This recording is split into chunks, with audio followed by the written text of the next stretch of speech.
Hey YouTube, how y'all doing, or whoever's watching this? What is up? I have a new video for you guys today, obviously. And this video is going to be about how to get better solo-wise when it comes to competitive gaming.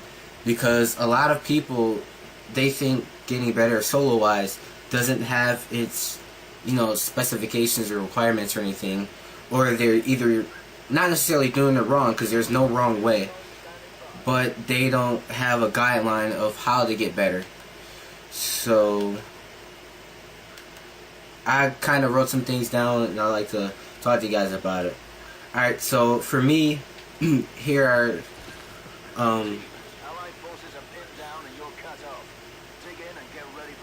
there's about 12 points for you guys that I have today. So the first point is, for me, I think people have a hard time knowing how they play, their position and all that, because they don't know their play style. Like, what I mean by that is, these guys see me, I'm aggressive. I'm a real aggressive player. You guys might not know because I don't upload as frequently as I should, but by being aggressive, it gives me the ability, not necessarily the ability, but being an aggressive player normally enhances your slaying power.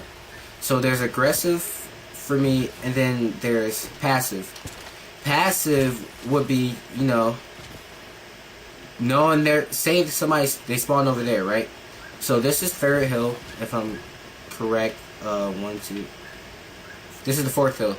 So if I know they're gonna spawn over there, being passive would be more of the support OBJ guy.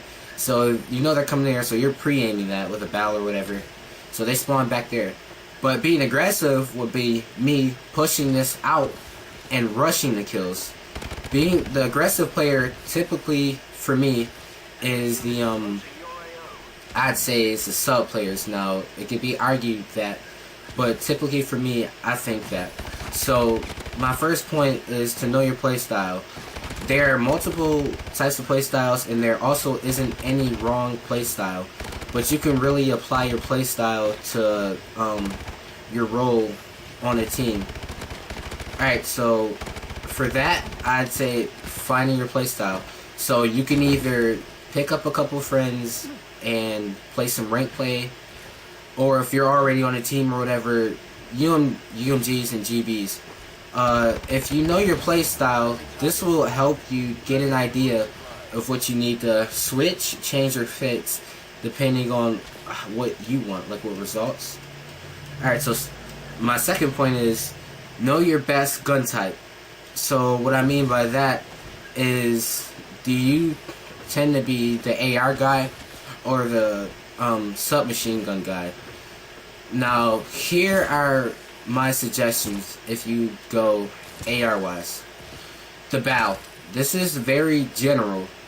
This is a general gun. I love it. I like using it. And it's really good.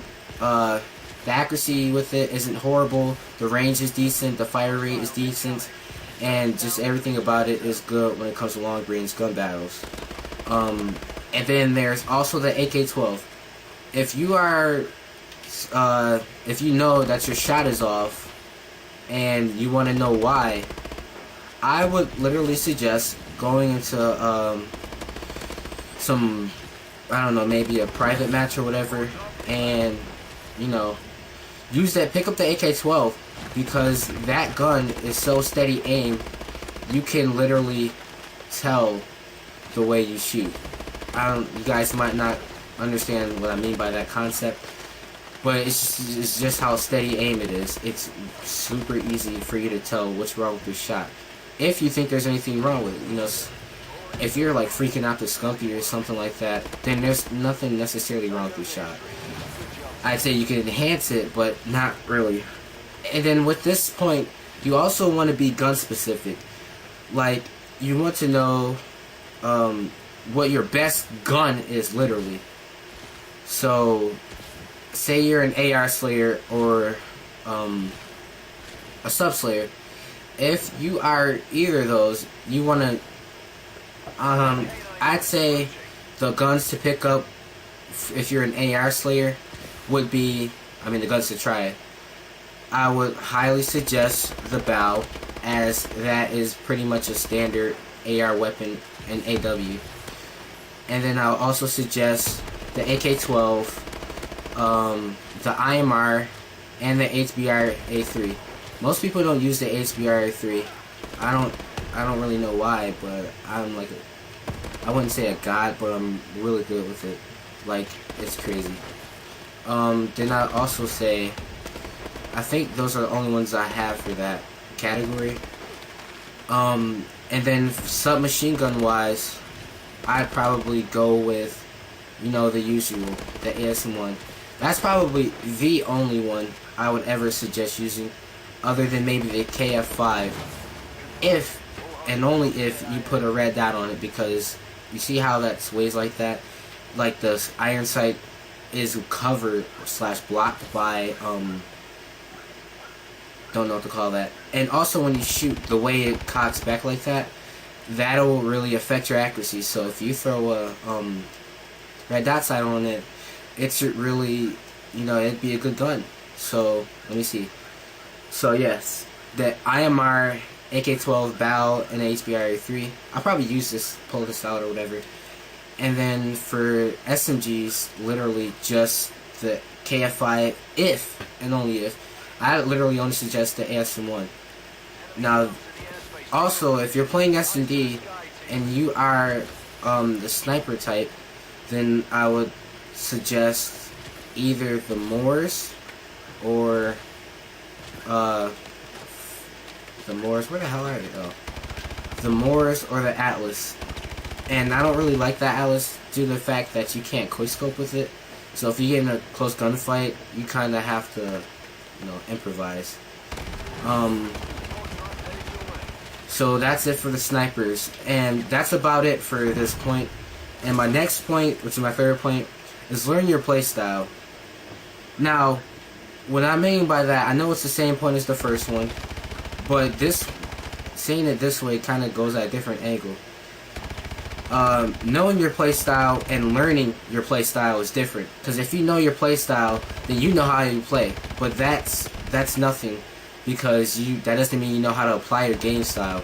If you know you're a run and gun type of guy, basically a sub slayer or a support sub guy, then that's fine. You know what you can work on. Now, if you are trying to learn or apply this game style to an in-game situation, then that's different. You need to know what class to run and what works.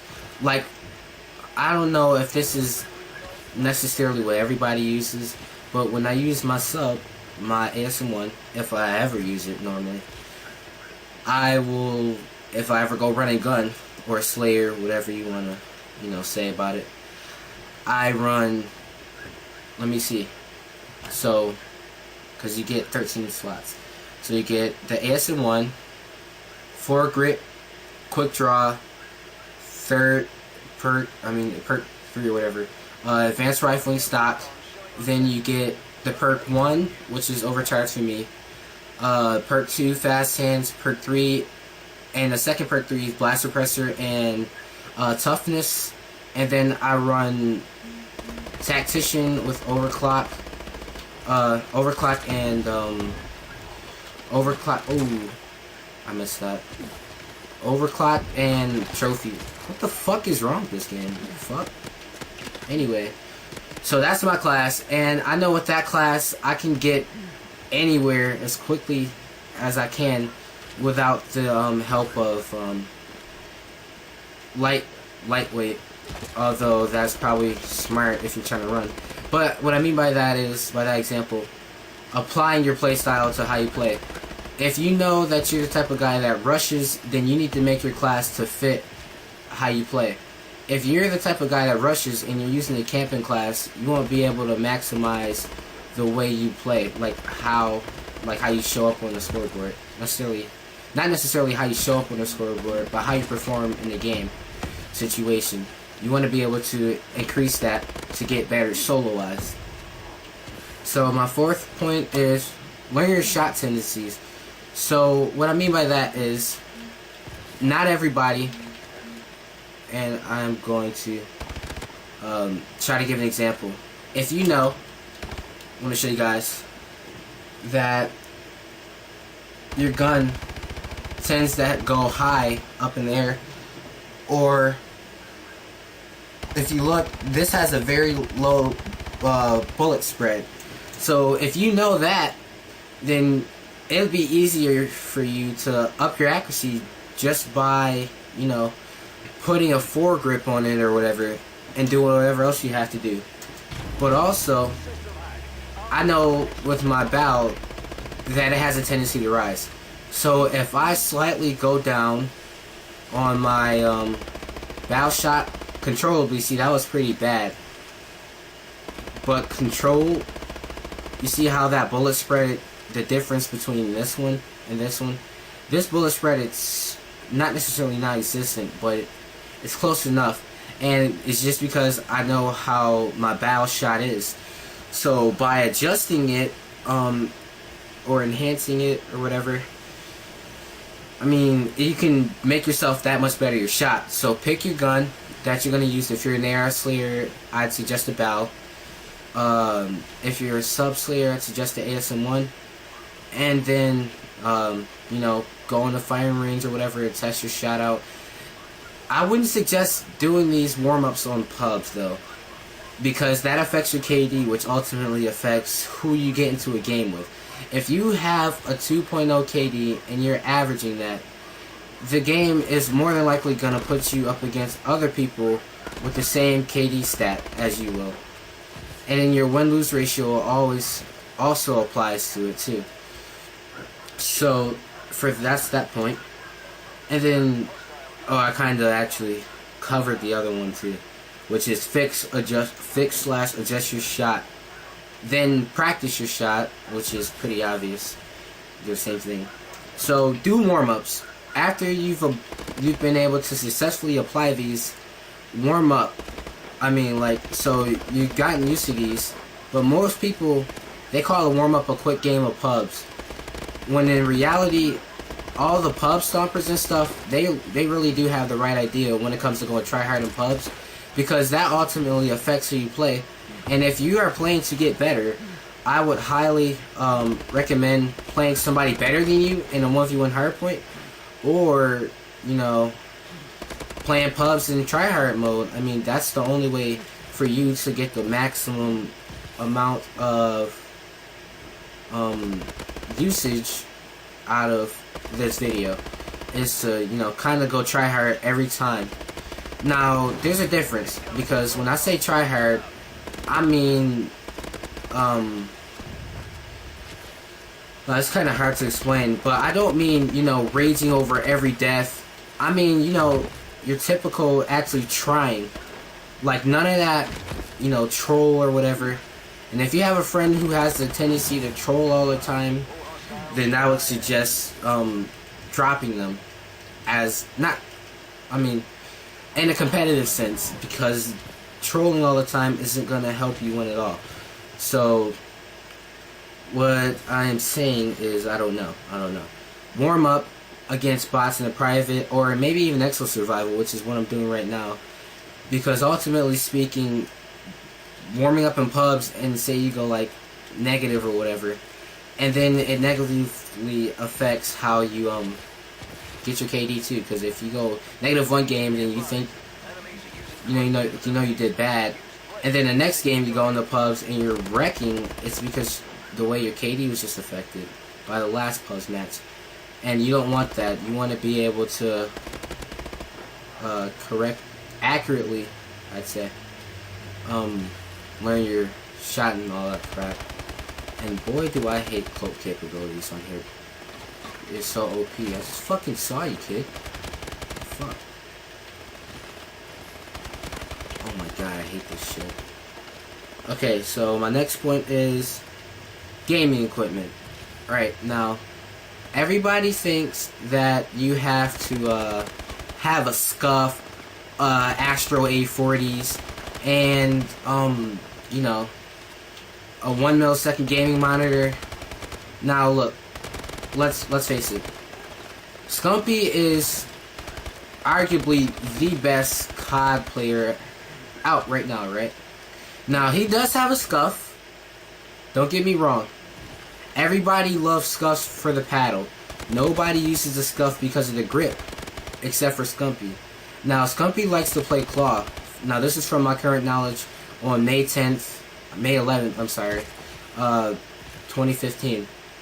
Now, as far as I'm concerned, Scumpy actually only has a scuff for his for the grip, because he plays claw still.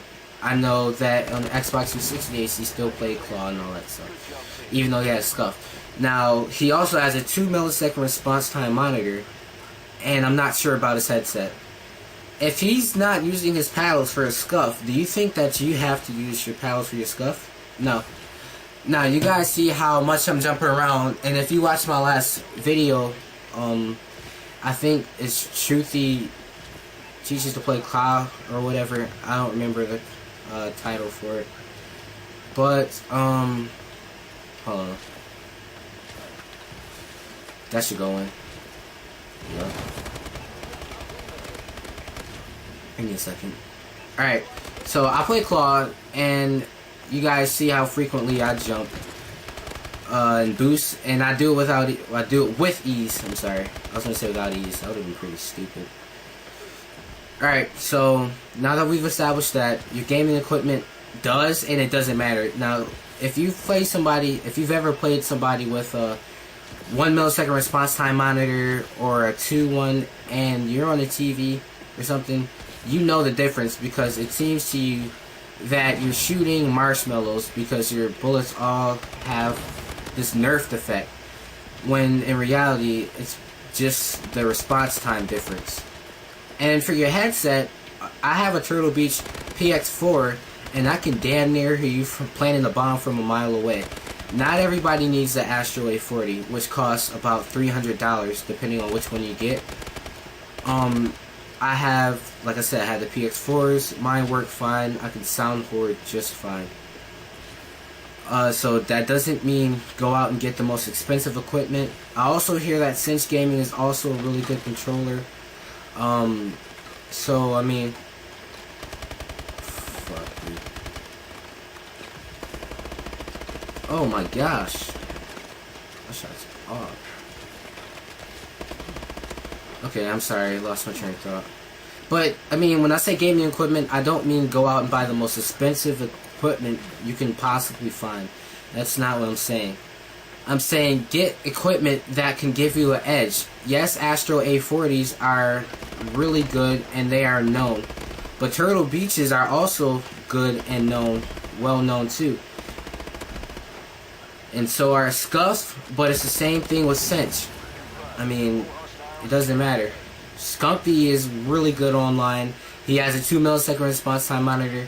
That doesn't mean that you need a 1 millisecond. Scump is obviously proof of that. Now next, because I don't want to take up too much time, take time to learn spawns in hardpoint and jump shots in uplink. Oh shit. And this is what I mean by that. If you go solo wise and you learn all the jump shots in uplink, that is going to bring your uplink game to a new level. When it comes to jump shot, people are going to want to get you the ball, and that affects your score, which obviously improves your solo game. So by learning the shots for the spawns, not spawns, learning the shots in uplink helps you that much. Now, just because you're Slayer, because my friend Jalen's like this, and I know you're watching this video, I know Nut, I'm about to use you as an example. Now, in I'm sorry, all these other game modes, you're a Slayer, right? But I'm also a Slayer. You're my duo and all that stuff. But what's the difference between me and you? You outslay me a little bit in uplink, but guess what? I'm always at the top of the leaderboard, on top of you with more points and things, even though you might have out-kill-hoarded me. And you know why? Because I'm scoring. You're just like Scumpy, in a sense. Because Scumpy is a Slayer, and if you guys watch the Gfinity, when they played this boy Scumpy had 10 captures and he outslayed everybody, including on his team and on the enemy team. And that's just proof. I mean, anybody can be an OBJ Slayer. If you're a Slayer, why not make yourself that much better and improve your skill that much more by becoming the OBJ Slayer? And it could also be applied with ARs, except for ARs. That's actually kind of a lie. I would say sub players are 3 different positions. Support. I'd say support. Give me a second here. Okay, I'd say they are support, slayers, and OBJ people. Because let's face it. Oh, fuck, dude. They can support outside the hill. You know, they can push out spawns to flood them out, get the spawn, which is basically slaying. And then they can also play objective. If I'm sitting in hill, and this is my job to watch this spawn, because in hardpoint, most of the time they'll spawn back here and you won't even know it. I watch this and I'm slaying inside the hill. You're still slaying. And then what was my next one? Learning spawns in hardpoint. I know it might be weird, but it could be easy as paying attention to your enemy, your team's map position when you guys are playing in a UMG. Me and my friend Jalen, I'd like to say we're pretty good slayers. Me and him, we like to do 1v1 hard points against each other. And you guys might not really understand the importance of doing this. Since we're both slayers, and we keep each other shot on point by 1v1 hard pointing, where we'll stay on the same level by doing this. And so I'd suggest finding somebody your skill level a little bit lower or higher and 1v1 hardpoint them, not on a daily, but you know, I mean, it's kind of hard to explain, but you know, do your thing with them, no homo. And by that, me and Jalen, we 1v1 maybe once or twice every 2 or 3 days. Just to keep your gun skills sharp and stuff. Because playing pubs might get you noobs, regardless of their KD and things. Okay. But my whole point of bringing up the 1v1 situation is, by 1v1ing, Jalen and I found out most of the spawns. So, say your teammates get 3-piece, and there's 4 up, and you get a 2-piece, and your teammates spawn here. Let me give you a better example. Your teammates spawn back there, right? So you got a 2-piece or whatever in this hill, and you're holding it, and you know somebody's gonna come up or whatever. If your teammates spawn there, there's no way in hell your retard ass should be looking over here. You should be pre-aiming this, because they're gonna spawn back there. And by Jalen and I 1v1 at hardpoint, we've noticed that depending on where we push. So if we push here, I've noticed that he'll spawn up here. So keep your eyes on the scoreboard. And then do that with every other map. And then boost it up to doing 2v2s with your team. And then if you have 2 more friends, you guys can 3v3 or whatever. And then once you get to 4v4, you guys will know the spawn tendencies so well. And I know people have played those that one team at least once. That you're like, oh my god, they're hacking. They know the spawn. It's just that they know the spawn. They're not hacking. They know when to push, how to push, and how to shut down whatever it is that you're doing. Alright, next point. I kind of, set this one up already. Grind GBs and UMGs with your team, whether it's 1v1s, 2v2s, 3v3s, 4v4s.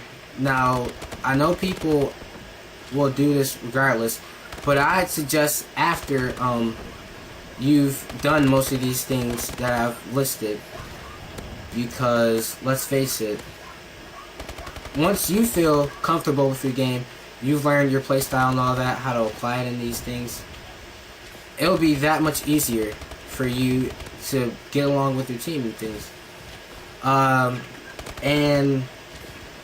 Alright, so I've been talking about endgame things right? I didn't talk about sensitivity, just, you know, obviously get it where it's comfortable. But now, this is in-game things we're talking here, right? Except for the gaming equipment. Now I'm going to talk about things that most people don't think about, such as posture. If I'm sitting here, right, and I'm slouched like this, and I'm like this, and I'm looking face in the freaking thing, my shot obviously isn't going to be accurate.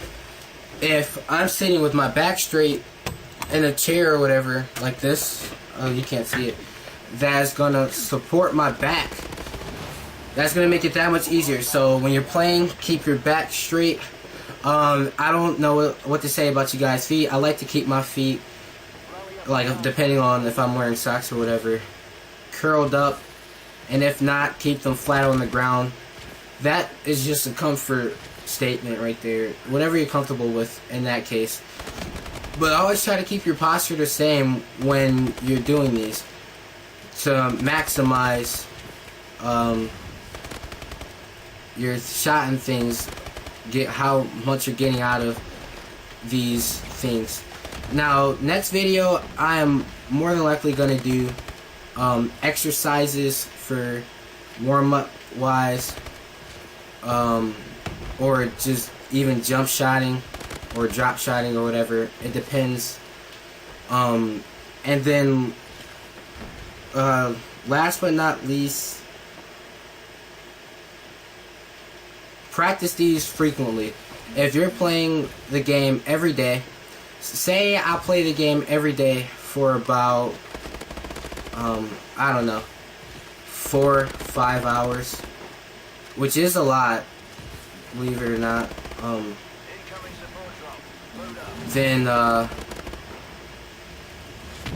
Then you might want to practice these a couple times a day in one go, just to maximize the effectiveness of these things.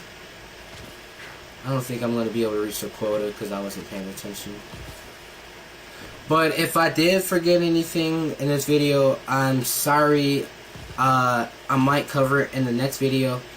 So let me write this down so I don't forget. So my next video is how to get better team-wise. And then I also said exercises for gun skill. Alright, now I hope you guys liked this video. I hope it helped you guys. I know I don't really practice these a lot as much as I should. If you ask me, I'm a little bit above average player because I'm not really the cocky type of player. It's fine and good to be confident of your skills, but once you become arrogant with it, that tends to get to people's head. But GG's, you guys. I hope you guys take these into consideration. I appreciate if you could comment and if this helped you. You can also do like practice against the veteran bots to maximize what you're getting out of the practice in the private, or you can put it on veteran extra survival depending on what you're doing. But GG's, guys. Like, comment, subscribe. I will be bringing more. This is probably going to be a 5 video series on YouTube. I will see you later.